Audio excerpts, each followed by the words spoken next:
to start with David James. His book is Wiping Stars from Your Sleeves. It was released last year in September 2021. And this book has been described as being an exploration of how the environment and culture affect a poet as he writes about love, aging, and the world rising up around him. The first part of the book was written in the US and the second part in Ireland, and I imagine he will say a little bit about that. One of the reviewers for this book said something that really caught my attention, and it was that this book could not have been written by a young person. No offense, David James, but and it really stuck with me. And if you read David's poetry, you see there is so much wisdom packed into few words. He really has a way of just cutting right to the quick of something. And I think that's probably what this reviewer reacted to, that you can't do that when you're young. You have to be a older person, shall we say? But it was truly a compliment, and it really stuck with me. David lives in Linden, Michigan, which is kind of halfway between Detroit and Lansing. We were just kind of going through the geography a little bit ago. He describes his hometown as a two-light town. And he also teaches writing at Oakland Community College. And he's published 5 full-length books, 6 chapbooks, and this one's interesting to me. He has had over 30 of his one-act plays produced in the US and Ireland. So, David, all yours. Welcome. Thank you very much. It was a lovely introduction. I want to thank you, Christine, for arranging the reading and for publishing our books. I'm looking forward to hearing Rebecca and Cheryl read today as well. Yeah. This book, the first half, as she said, was written in Michigan, the second half in Ireland. I had 30 days in a cottage with my wife there, and I wrote 42 poems in those 30 days. So I didn't include all of them in the book, but I'll read a few. I plan to read 3 from the first part and 3 from the second part, and maybe you can sense the difference between them. Maybe not, but we'll see. Since it's Sunday, I'm going to start with a poem dedicated to Pope Francis called A Question of Faith. I'm at my aunt's funeral, who died too soon, and it's a massive Catholic church, St. Robert's, a saint I can't recall in the Bible. It's a beautiful and sad service with readings about God's love, the resurrection, suffering, forgiveness, and hope, how life is a gift that collides with death, how much we don't understand as humans. And then the priest, before communion, tells the gathering that only practicing Catholics are allowed to partake in Christ's body and blood, a sacrament meant to bless believers with God's ultimate sacrifice. And I think, what about lapsed Catholics or former Catholics? What about non-practicing Catholics, wannabe Catholics? What happens to those Protestants who go up, break the bread, and drink the wine? Are they captured, burned at the stake? Are there dungeons below the sacristy? The dissonance between God's word and the church's practice hits me like a brick. If Jesus himself stumbled up the aisle, bloody and lost, hell, he'd be turned away.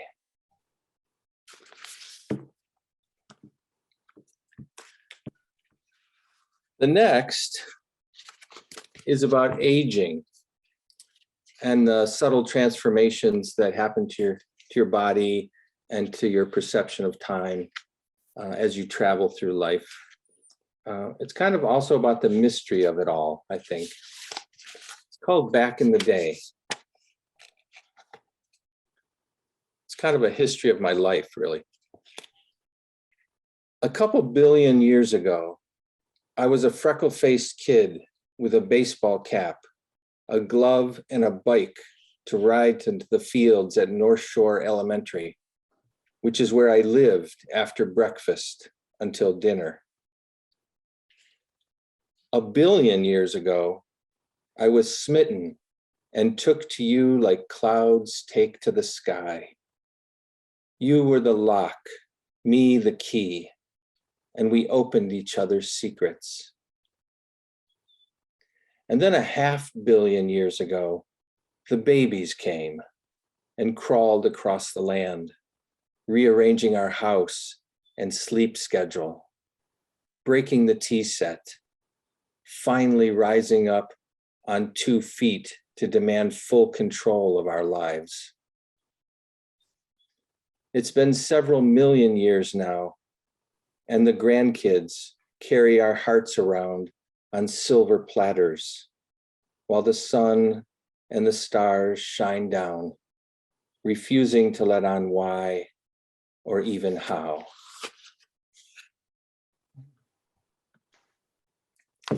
And one of my poetic heroes, James Tate, he's one of these guys that I can just read and inspires me to write. He has a poem called Recipe for Sleep. And I borrowed that idea for this poem dedicated to a good friend of mine, Jack Riddle, called Recipe for Hope. Turn off the computer and cell phone. Close your eyes and picture the smile of your very first love. Eat 7 cookies and 1 piece of fruit, along with a bowl of your favorite cereal, sprinkled with either cinnamon or chocolate chips. Walk 1 mile in any direction, then walk back. Draw this picture: a large tree with cars and fish attached as leaves, and a sun above wrapped as a present in the sky. And then sit in any room for 59 minutes, imagining what your life would be like if every wish you ever had came true.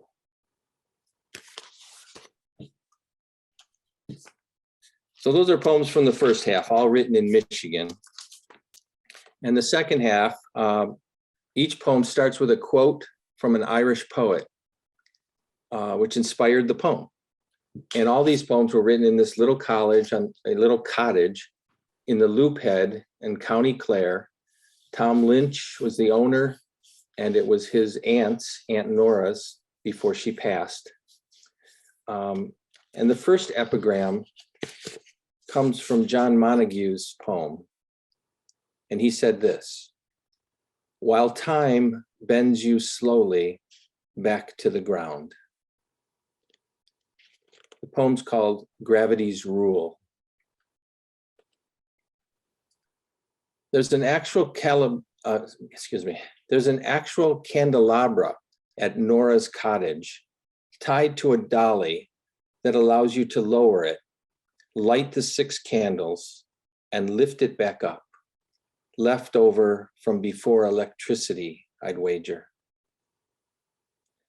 Since it's been warm this spring, the heat has bent 2, maybe 3 candles into nearly horizontal positions.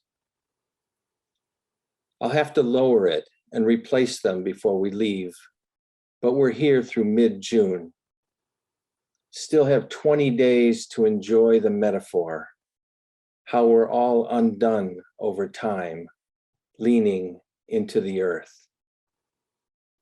What I wouldn't give to tack on 30 or 40 good years.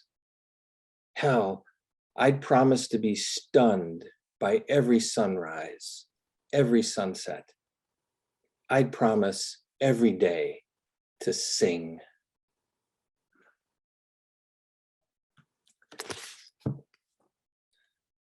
This next poem could have been written this week after the horrific shootings in Buffalo, New York.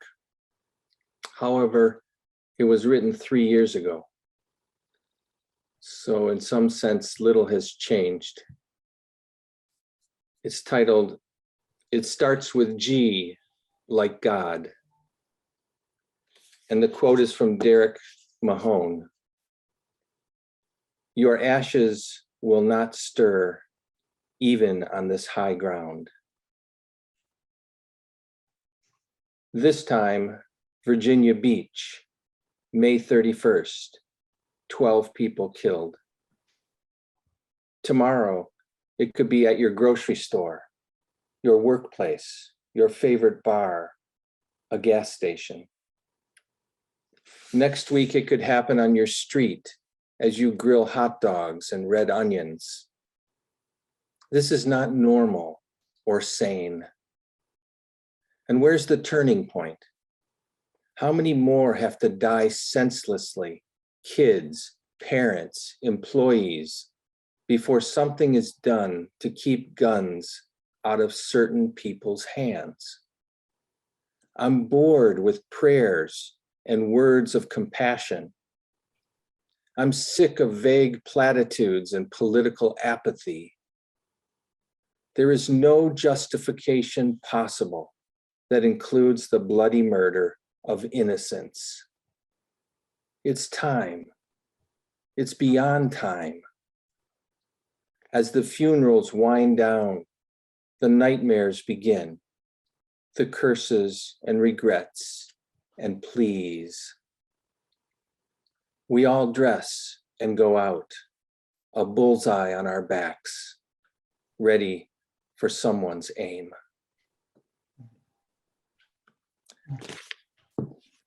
Before I end, I'd like to thank everyone here today.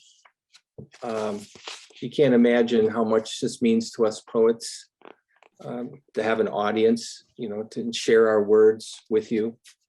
And I thank you so much. I'd like to finish with a love poem focusing on the idea of how far would we really go for those that we love. The quote comes from Evan Boland. Quote, "Let no love poem ever come to this threshold." Poem's called The Long Fall. Right to the edge of the cliff, on the loop head south of Kilkee, there's a 400-foot drop into jagged rock. I stand on the cushiony grass, staring down at crashing waves below, the rippling hulk of the Atlantic churning into itself, then letting go, sound of water crushing into rock and water. Would I fall from this threshold to prove my heart's desire? Would I leap off into oblivion to save your life?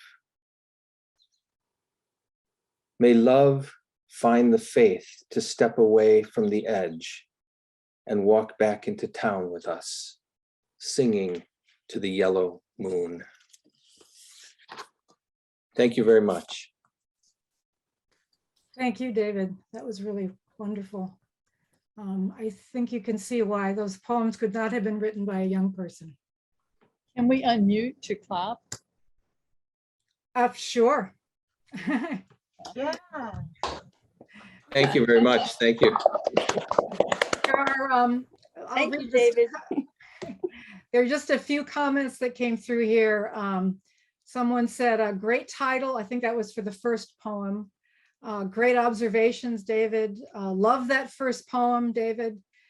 Board of prayers, yes. So those are a few comments that came through while you were reading. Thank you. Okay, Rebecca Durham. Make sure I can.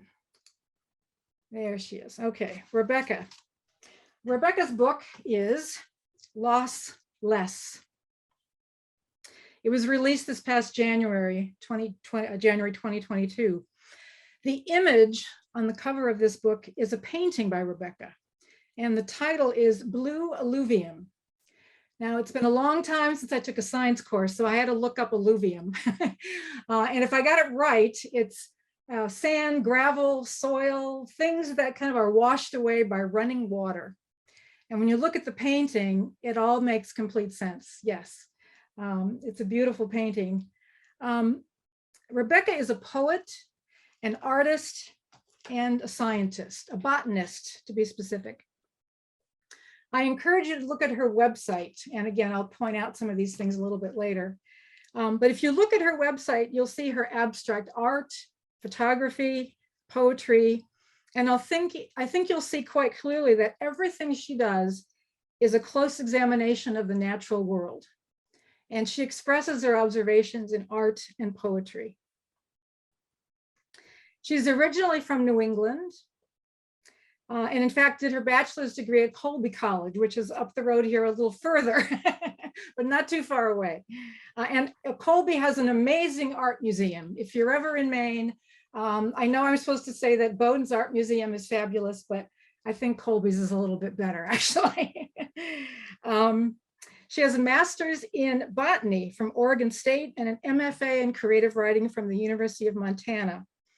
And she is currently pursuing a doctorate at the University of Montana and immerses herself in environmental philosophy, poetry, and art. And I think you'll see and hear all of that in her book. Rebecca. Thanks so much, Christine. Thanks, Cheryl and David, for reading with me, and thank you all for coming and joining us this afternoon.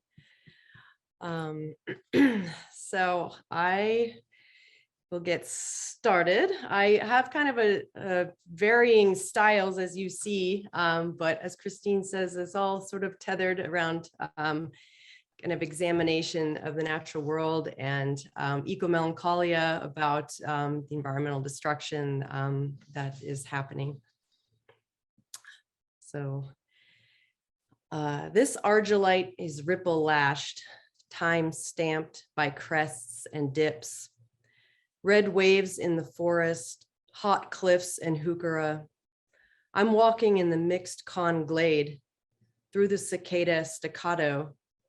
I catch a hint of bee balm, intuit a faint sedge scent. Desire affixes like bryoria on larynx. I hear an ever-waxing sound, grouse drum or thrush glissade.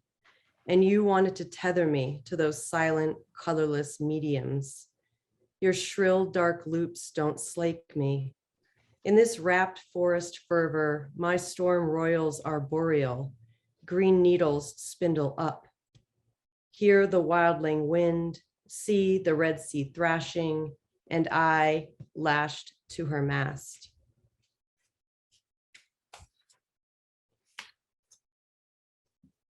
Okay. Citizen of you, Penstemon. When I close my eyes, I see Penstemon, blue-violet, see Colleen leaves, minutely Hertellus purulent. Dust sticks to Penstemon to be buried, just as part of the pollen record. All these genocided genomes smothered in blue-violet, globose glands, glabrous ovary, glaucous leaves. O flagging earth, palette of disappearing species, your worshiper kneels in sight today. My last flag waves corollas, blue-violet.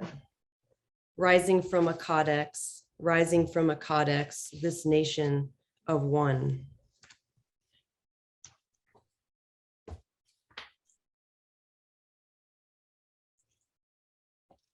Oblique helix. I have become impermeable, gated by ligands, conductive to sound only. Somewhere in the continuum, I sense God, not your God, not the one of religion or matter or anything except irradiated energy. Flood the potassium-calcium channels. I am responsive to current, responsive.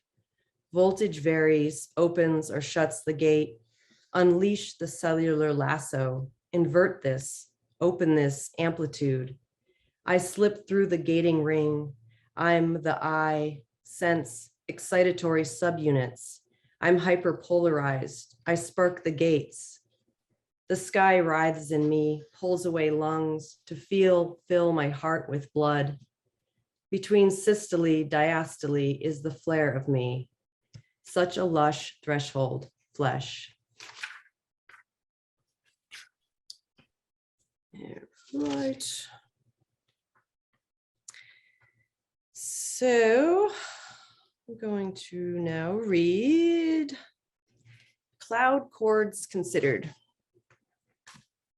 Vapor trill turning still to brazen valence, angles of bluish elegance, scarlet, sand malleable, metallic shadow equivalent, quavers lacustrine light tally held by blue-green algae, sudden sugars spun green from rose chaos and globe thistle trestles, and hills of celandine green, nether ether's water throat, ocular ice mist and lost fumaroles all day seed, trees whisper and hemlock trumpet leaf litter, fungal exalt frame, exit river, and folded into cotyledons on an etiolated tongue. And every marrow our narrow feral hero, and I drink the river from every side, and each secret, a spring sucker balance of breached tumult, ultimate silver frost scribbled, and the oiled molt creased locust lotus, to us locked lilacs sifting cell walls, and gold reticulate our lacquer, itself into errant iris and radiant dissonance from afference. Prism rhythm for the first split trunk into illusion, cerulean stung leaves, lateral veins and green logos, accelerated ascent up the wave's sides, spoke ripples and breezy risers startling starlings, iridescent lift and ultramarine martins, imagine violet quartets and invisible rootlets, stem from steepled status cloud and cupped crags against the agate, intonation of particulate lapse and palpably silken, at most not a mountain, lichen Orion milk moon and honed drips, apex spark apart and grassy lucid granite gowns resurrected, surreal and chiseled star static somber, equilibrium's penumbra, to put to use the pale realm of disjunct, jade seeps and vast dust, slips into ornate currents, hems the riparian expanse, aqueous chords crest over land of mitotic millions, and centromeres mere halos. How am I doing on time? Do I have time for another? I can't hear you. Well, Thumbs up or thumbs down? Yes, sure. Yes, go All for right. it. All right. you started at 5:58, so you're good. Okay. All You got right. another 5 minutes. All righty then. Good. I forgot to, I said I was going to time myself and I forgot. So this water is licked by lambs. If light is a mere imposter, then water brims buoyant, is a solvent of twilight. Some water waits submerged, but this water is aerated and underrated, is almost as good as it used to be. Recently, this water was a clotted cloud. This water has a killer attitude, falls with altitude.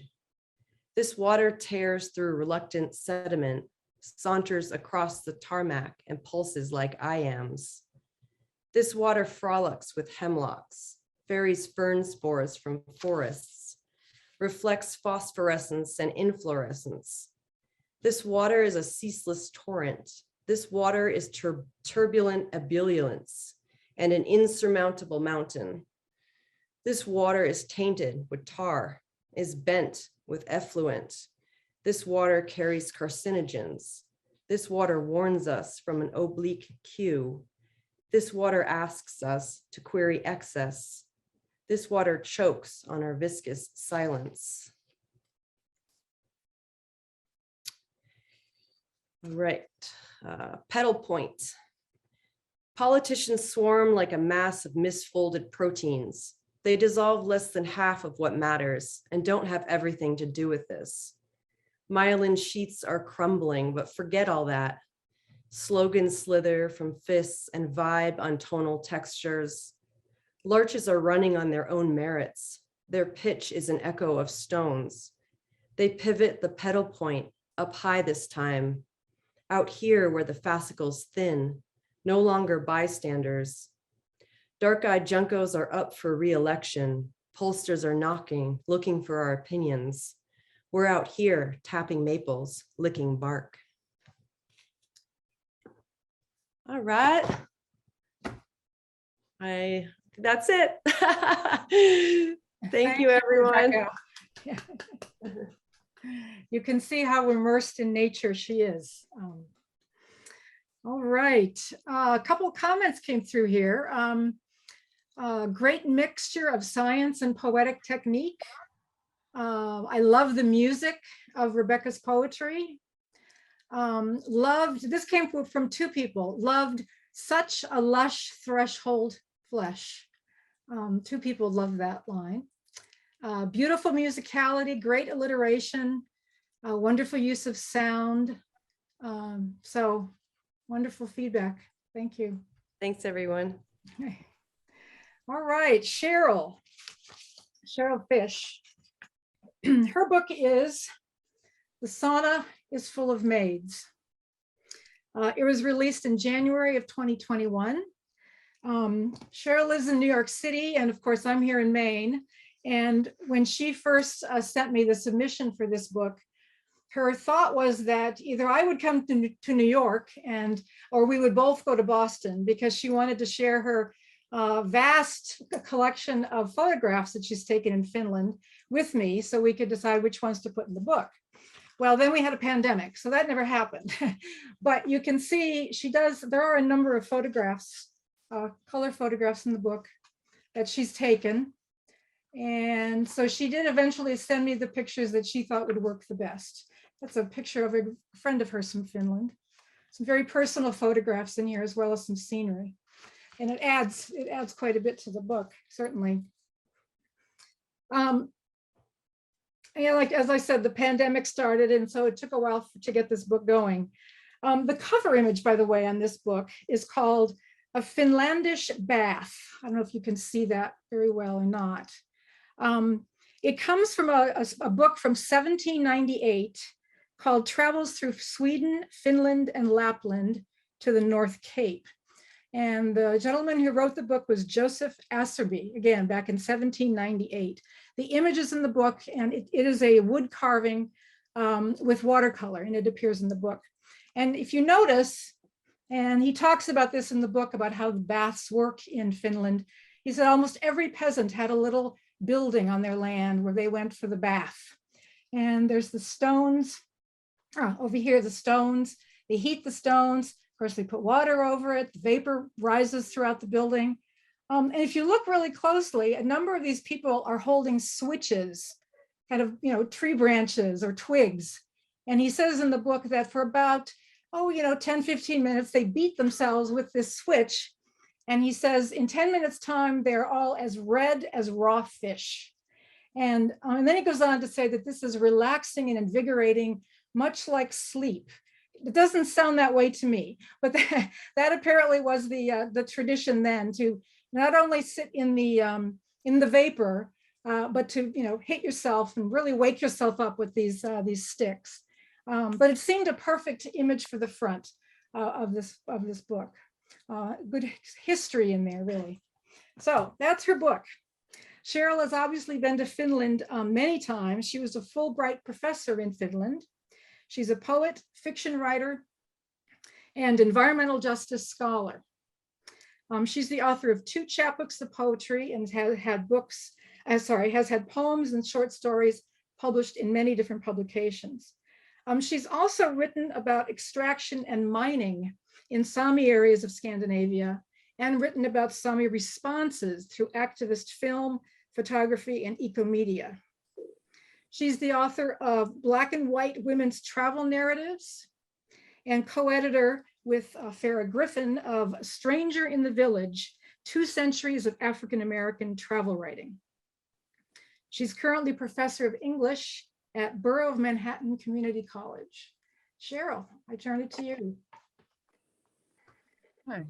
to talk to us about Finland. Oh, for some reason, the speaker view is on you. I can't get it off you. So I want to put it on myself and I can't get the speaker view off of you. I don't know how it happened that way. I can see I you. can see you. Okay. I don't know. For some reason, I can't see myself. Maybe that's the way it is. Anyway, what I'm going to do is, since this is a book of photographs and poems, I'm going to share my screen and show you the photographs that go with the poems I'm reading. Okay, and that'll solve the problem of who to look at, because you'll just be looking at my photographs. So I want to just say a few things about these poems.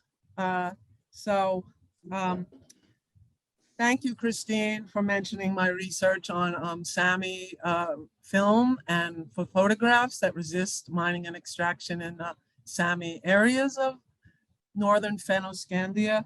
But I was so overwhelmed by the beauty of the nature and the people of Finland that most of these poems are based on friendship and my obsession with saunas, which are actually pronounced sauna in Finnish. So a lot of these poems are about saunas. And yes, what Christine described is done mainly in the warm weather when they have the birch branches, and it's amazing. It sounds like hitting yourself, but it's the smell of the eucalyptus. It's just a beautiful experience.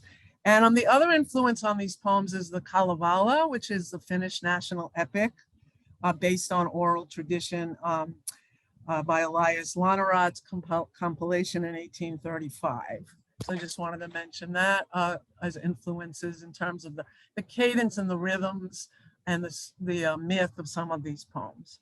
So this is my son, Josh. He was 7 going on 8 when we went to Finland on the Fulbright, but here he's a little older. This poem is called Songs Captivate the Traveler. Could it be a shaman or a Sha woman blows through this wind and water? Yoik, poetry, exoneration, songs captivate the traveler, human, animal, stone, tree, a ritual for warm hands. We tried to find my spirit guide in her Brooklyn apartment. Is it a turtle, a rabbit, a magpie? We don't know. The Hebrew word for soul, nefesh, denotes all animal life. Poems begin and end as songs. How can the cuckoo bless a forest if only one tree remains unfelled? I dwell in the Northland for inspired intervals. Lapland, Astrobotnia, Helsinki, Troms Finnmark, Tampere. I apologize for my Americanness. The sound of my voice interferes with sky shapes. Impatient with what separates us. Meet me again soon. Silence. River, I miss your shadows.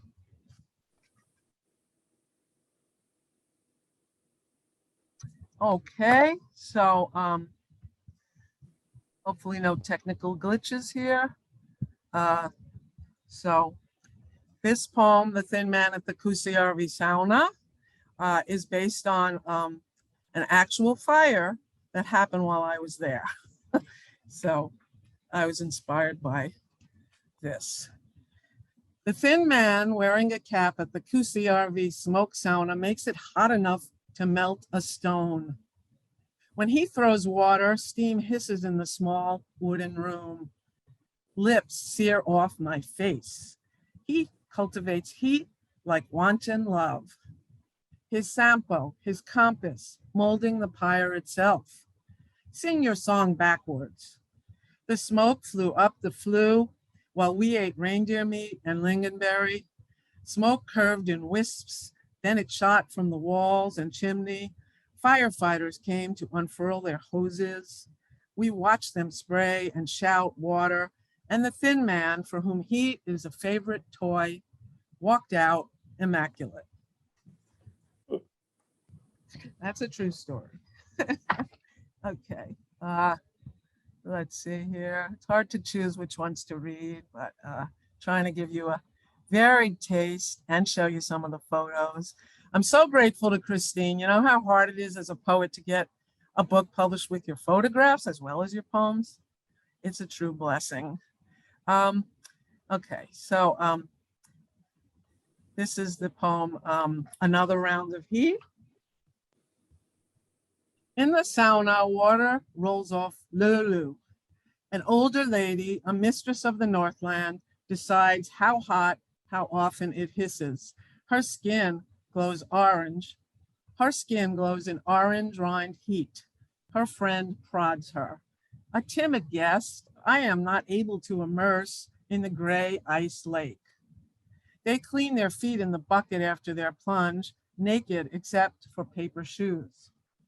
The sound of singing wind, a cold May, long light. How does that sample in the epic produce grain, salt, and gold from thin air? Niels Aslak Galpielpa, that's him, Sami artist and poet, built his house on the Alta Road in a sloping rock resembling a turf hut. He yoinked his song in a six-sided room. The music almost died out. His journey paralleled birds and reindeer, spread his culture migrating. He preferred to stay by himself, singing in the north. I wish you would join me instead of keeping your distance, like the magpie in Helsinki watching from the roof of a car. And I just should say I mentioned yoik twice, so that is a kind of throat singing that the Sami do to connect with the spirit world, to connect with the ancestors. And it's also a very modern form of song. There are contemporary yoik singers who have pop hits nowadays. So it's kind of transferred to modern times. Okay, I'm gonna read one of my political poems about the mining and extraction. This is, I'm gonna dedicate this to Kamala Plott, who's here. She's a wonderful poet that we taught together a long time ago. She has a new book of poems out, and she's, like me, a poet and environmental justice scholar. The Ice Hotel at Jukkasjärvi, Sweden. Sun glares off our sunglasses, April above the Arctic Circle. Sophie, Nico, and I set out to visit the Ice Hotel, giant rectangular igloos where tourists sleep in furs, dreaming with white candles and mirrors. They charge high fees to enter the Ice Hotel. We won't pay to survey beds with reindeer pelts, fantastic bird memories in glass. Down the road, the Sami Cafe in a Lavu tent. Its central fire warms us. We seek the sky through the top of its folds. Ice, sharp yet fragile. This town was a Sami marketplace. Now murals of Sami depicted in colorful cactus with Lutheran missionaries. In the small red church dating from 1607, I hear stones breathe. Not far away, the colossal Kiruna iron ore mine bores deeper, operating 24 hours a day. The town is sinking. Citizens, monuments, homes must be moved or demolished from cracks and crevices, the sound of cash. Iron and ice, time's refraction, waters rise. Sophie and Nico hold my arms, guide me from step to street. Without any boots, I'm a sliding stone. She's a Sami filmmaker excavating the past as ongoing. Every time a child climbed in the playground, a mine hulked, poisoning the sky. Ore always matters more. He's a miner like her father. What shape, loves? Lint. Nations circle the water on alert to take more. Ice and glaciers melt with ease into the barren sea. Okay, I think one more, two more. What do I have time for, Christine?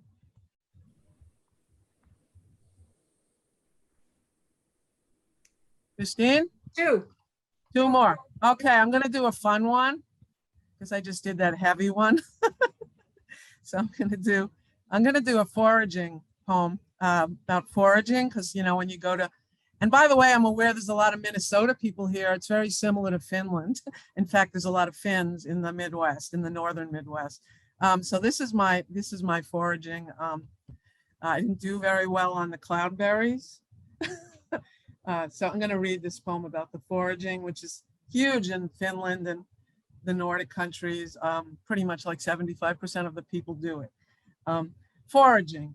With Auntie in the woods, I learned to spot Hercutati, aka Boletus edulis, aka porcini mushrooms, large brown caps, tubes extending from underside. In Italian folklore, they sprout at the new moon. Saute them for a slightly nutty, meaty, fruity flavor. The small ones, maggot-free. Once I understand where and when they may appear, even late in the season, I am hooked. It takes patience, a good eye. With Lena and Kaisa, I'm eager to pick yellow cloudberries in bogs. We put on high boots, carry buckets to find them. Glamorous, rare, in a mosquito haze in the Swedish Sami area, not far from Kiruna. Rubus, Cameoris, grown in wild alpine Arctic tundra, boreal forest. Every man's land means Norwegians can drive over, grab a prime spot, and they do. Finns make laka, liquor, from these yellow berries. The soft, juicy, fleshy berry garners high prices in markets. Kaisa's mother, Anna, prepares jam and pancakes from the contents of their nearly full buckets. They serve me from this bounty, even though I did not pull my weight. And as you can see, I got just such a tiny amount of the berries, I couldn't take the mosquitoes and the humidity. I was a wimp. Okay, and I'm going to end with the last poem in the book, which is, sorry for this. Nope. Okay. Two maids in two low towers sauna. Annika arrives at the small sauna in two low towers.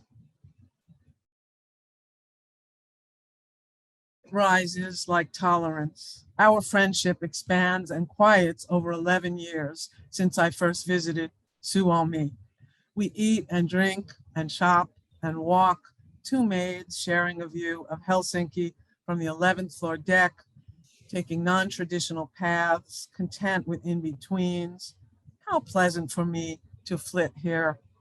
We pour water on the rocks over nakedness, leave imperfection and judgment, sweat and cold, wood and skin, the time of dry smoke.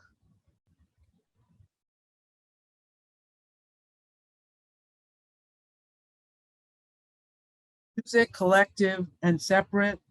Annika collects lamps of artificial light that shine in the darkness of her living room. Omnipresent candles in the night. She visits her aging father in the cottage near the archipelago where Russians purchase islands. I lost my father this year. He slipped out of the room. The Gulf of Finland edges against moonlight, tumescent water resembling a lake. The happy and the lucky by the headlands, longing for eternal things. Thank you, everybody, for coming. Thank you, Cheryl. That was wonderful. And yes, the photographs in the book really add quite a lot to it. And I love mixing image and text, so it works. I want to point out one thing before we open up for some discussion or some questions. In your chat room there, I posted a PDF document that you can download, but I just want to show it to you here.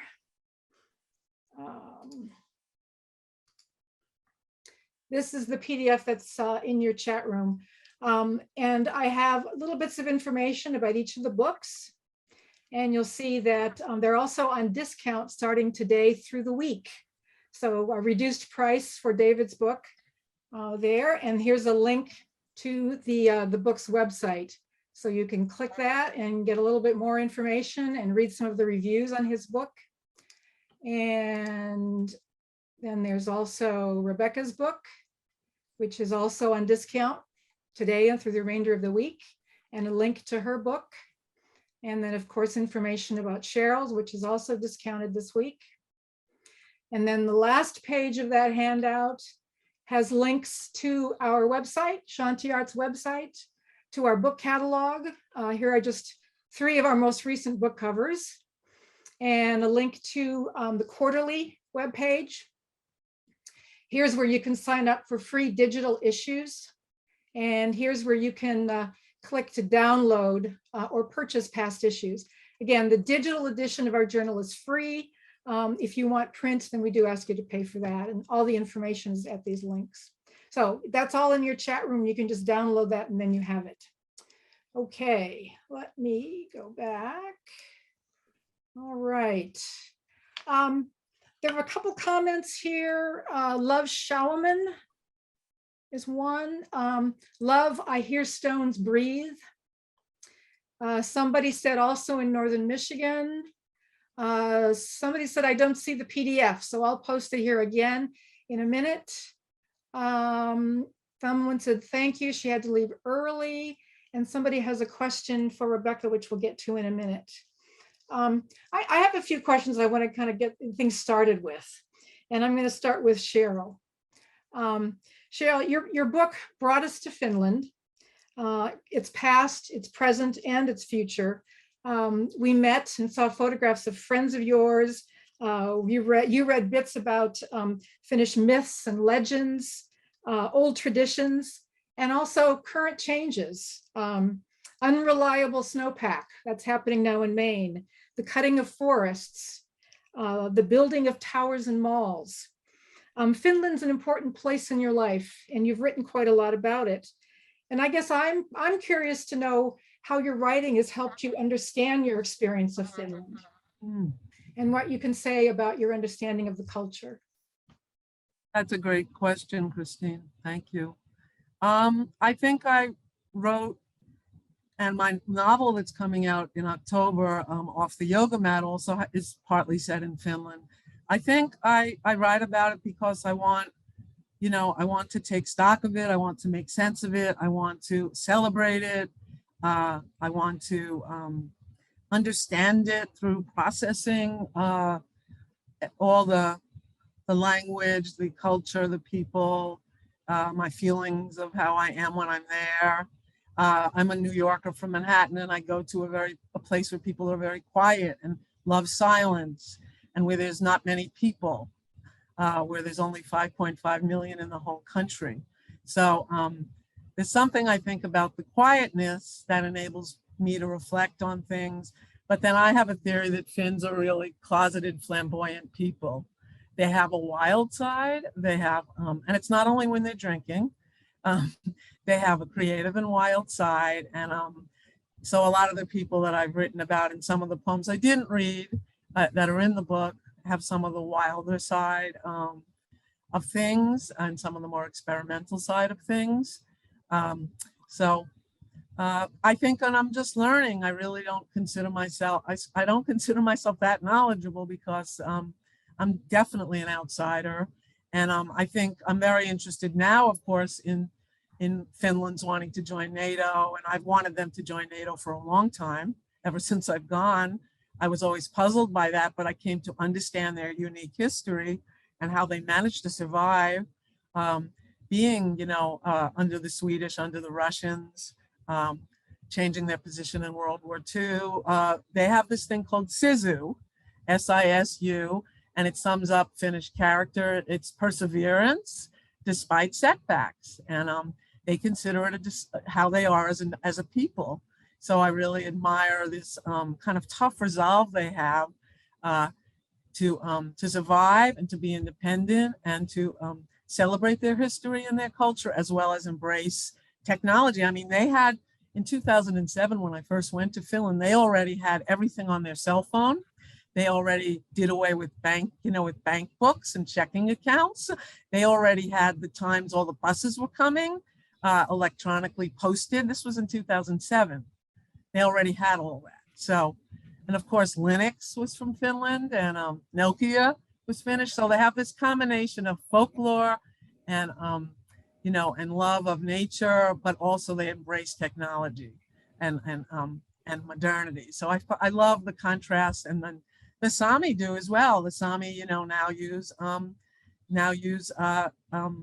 snowmobiles to do reindeer herding, because it's much more efficient than sledding. So they use snowmobiles to help guide them in their reindeer herding up in Sapmi in the northern parts of Finno-Scandia. So I find it interesting. I mean, yeah, I'll stop. Your face glows when you talk about Finland. You must have missed it. I haven't been able to go back since the pandemic, so Yeah. I'm kind of Yeah. Thanks. I'll have a question then now for David. Your book suggests that there's a journey behind it. And I wonder if, in 20 words or fewer, you could talk about that journey. Well, I guess what I would say is, as you age, everything you've said and done and read and experienced and imagined have all kind of melt together in your subconscious. And as a poet, it's your job to try to mine that territory for hopefully gems of truth. And that's the goal, at least, And I know I have this idea that, there are so many poems I have not written that I've lost, because if I didn't take the time to write it when I needed to, then later, as I get older and I'm in a different spot, I can't write that same poem again. So there's this idea of all this lost writing out there by all of us, because I can't go back and be that 32-year-old person or 27-year-old person or 50-year-old person anymore. So hopefully it works. Hopefully you just have a larger store from which to grab items as you write, as you get older. I like to believe that, at least. I like that thought that there are all these untapped poems and photographs and pieces of art. We don't stop to grab them and then they're gone. It's an interesting thought to ponder. Question for Rebecca, and then we're going to throw it open to anybody who wants to pose a question. I know there's one here in the chat box. Rebecca, I think you're out there. There you are. Okay. You're a multimedia artist. Many of us are. You write poetry, you paint, you photograph, but what is the foundation for all of it is nature. And you're a scientist. So I'm curious how these different activities sort of influence one another. Does your art influence your photography? Does your photography influence your poetry? How do they interact? Great question. Thanks, Christine. I think, what tethers everything together besides the subject matter is really just the art of noticing. And, whether that's working as a scientist, as a botanist, or as an artist, visual artist or poet, it's really, sitting intimately with whatever it is you're looking at, whether that's a plant or, feelings or skyscapes or whatever it is, it's being present and noticing. And that can come out in a lot of different ways. And, depending on what I might be working on, that can go in numerous directions. But I think that's the tether. And as far as, how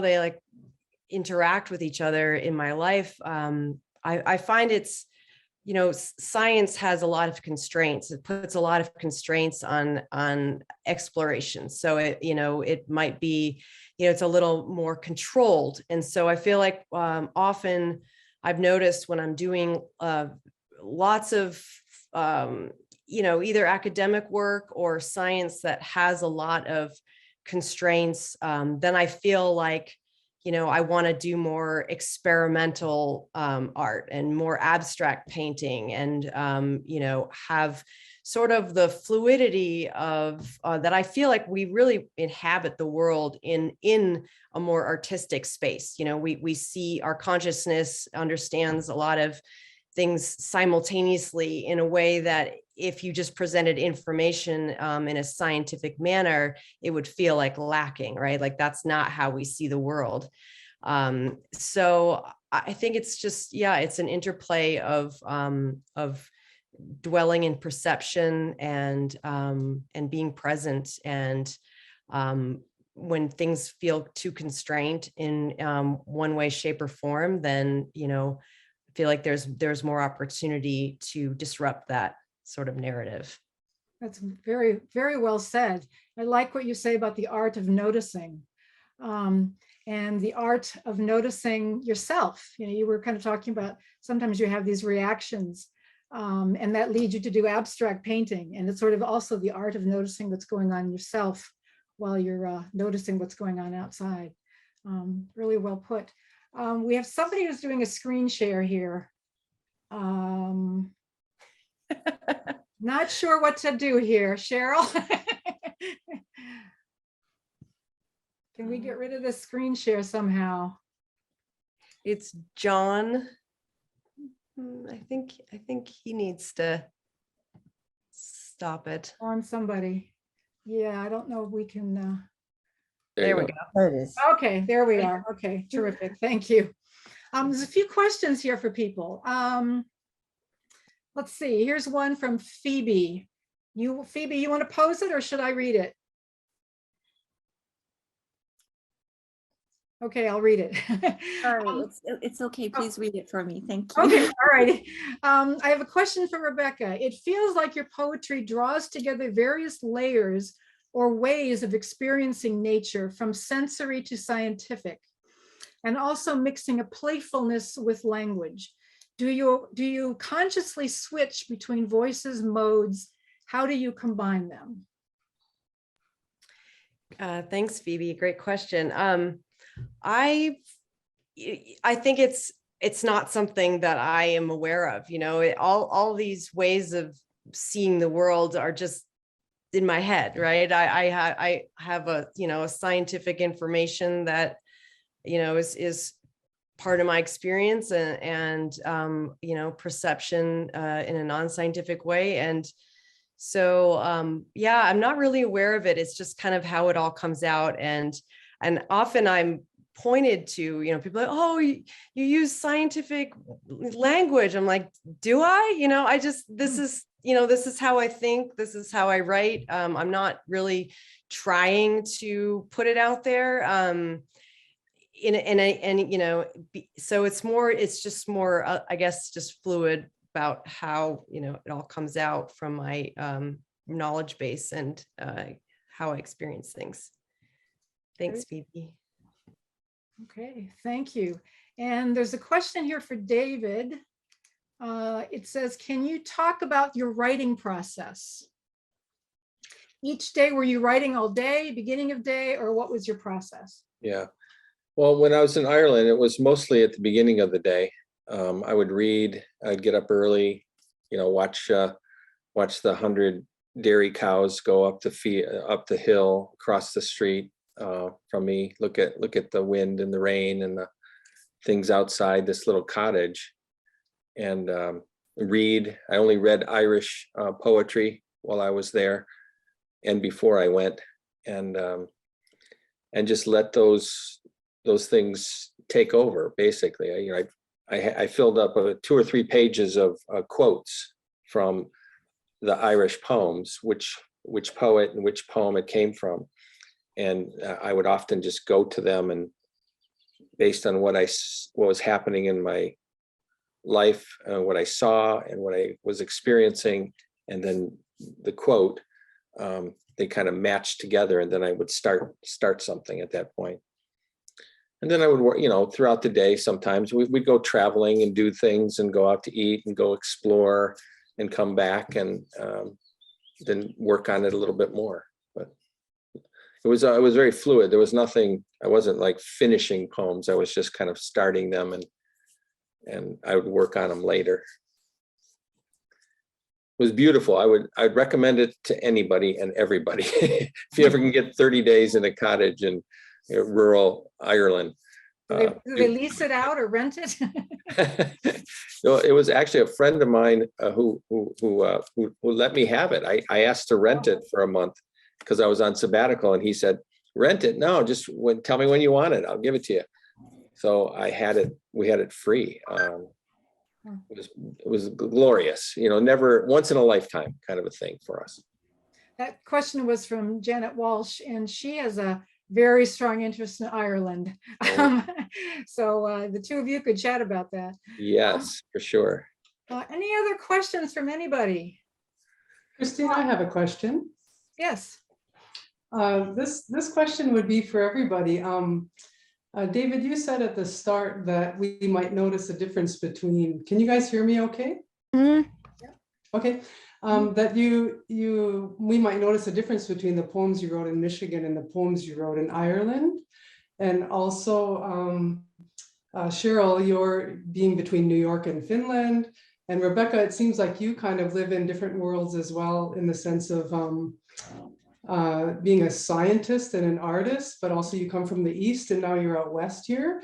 And so my question is, how does your place where you are impact you as a poet? Like, are you finding that between Michigan and Ireland, or New York City and Finland, or Rebecca, you between your worlds, even of academic, I think, and the natural world and your art, how does your place where you are impact your writing and your poetry, do you think? Who wants to go first? I'll go first. Since I asked the question, I think I knew that the environment would have an effect on my writing. I think everybody kind of feels that way. Well, yeah, but I was surprised at how much it had. Because I haven't written those kinds of poems since I've been back, because I don't see cliffs in Michigan, and I don't have tides, and I don't have the ocean that's influencing me. So I really think the environment can have a dramatic effect on you. Now, I can go back in memory and write something, but it's not the same. Now it's the old William Stafford view. You kind of look outside the window, look out. It's raining, and you start to write something, and you use the fodder that's around you when you write. I do, at least. Cheryl or Rebecca?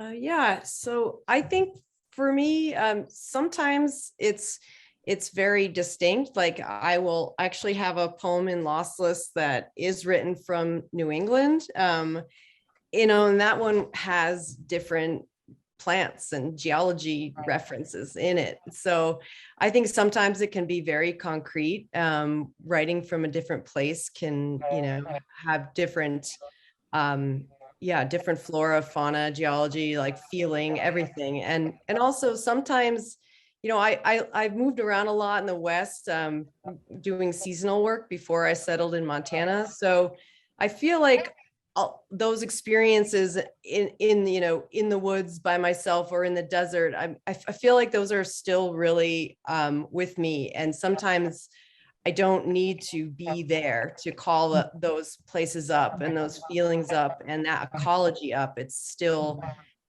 deeply ingrained in my experience. So it's ready to come out in a poem. So. Yeah, I agree with what Rebecca just said, that a lot of stuff stays with you. But I have had lots of decades of poems that are New York rhythm poems, New York street poems. It's one of my, I'd say, predominant mode of poetry that I've done my whole life. Is I came out of the New York, second wave of the New York School of Poets, St. Mark's Poetry Project, and I'm very influenced by those people who write a lot in the quotidian vernacular of the city and the streets. But then being, I think it's the influence of scholarship, when like right now I'm writing some poems about Iceland that are using Norse mythology. And I was just in Iceland and I'm going back to Iceland, but I don't have to be there to write these poems because sometimes when I'm looking at a text or a picture, it brings me back. And I also keep journals and I keep notes, and I sometimes go over the notes and journals and I find things I wrote when I was in those places. So really all I need is a quiet room, and I can really write a poem about anything, about anywhere, if I have just somehow, if I have the, if it shows up. That's all I'll say, because I think writing is partly, we don't understand it. There's a mystery to it. We don't really want to explain it too much, but just somehow things can get us going. Music can do it for me sometimes. So I think it's a great question, and I definitely have poems that are set in different places and have a different feel to them and have like a different emotional maybe state to them. But I don't necessarily have to be in those places to write those poems. Thank you. Any other questions, thoughts? Okay, this has been wonderful. Immense gratitude to the poets, David, Rebecca, and Cheryl, and immense gratitude to all of you for coming today and listening and noticing and contributing. And if you have anything ever you want to ask me about or participate in any way, of course, get a hold of me, get in touch with me. If you do not see that PDF in your chat box, let me know. Because some people said they couldn't see it. Does everybody know you can't find it? You know what? I'm going to email it to everybody. That might be the best way to go. So I'll email that to everybody. Anything else? Christine, Christine, can you hear me? This is Kamala. Oh, hi. Yeah. Hi, I just have a quick question to finish off, and that is, could you tell us like what you're working on now in terms of publishing, or anything about the present state of your publishing work? Okay, right now I am very close to finishing the summer journal. In fact, I will be finishing it tomorrow. So this is sort of the crunch time, which happens 4 times a year when I have to get the journal done and out into the printer and all of that. So that's very heavy on my mind this past week and the next couple of days. After that, I have a book of Michelle's to finish. We're very close to the end. Suzanne, we're very close to the end there too. Tracy, we're working on something, and Jeanette, and Anita's coming up. I have a project coming up with her. Marjorie Maddox, I have a project coming up with her, and Eileen, and I could just keep naming people. I have probably 3 or 4 poetry books that are well underway. There's a memoir that I need to start working on. So it's always busy and always wonderful. Again, the artists and writers that I've met over the last few years have really been a treasure. So it's been a great joy. Thank you. It's good to know about the press. Anything else? All right. Thank you all very much. Thanks, everyone. Bye. Bye-bye. Thank you. Bye. Thank you. Thanks.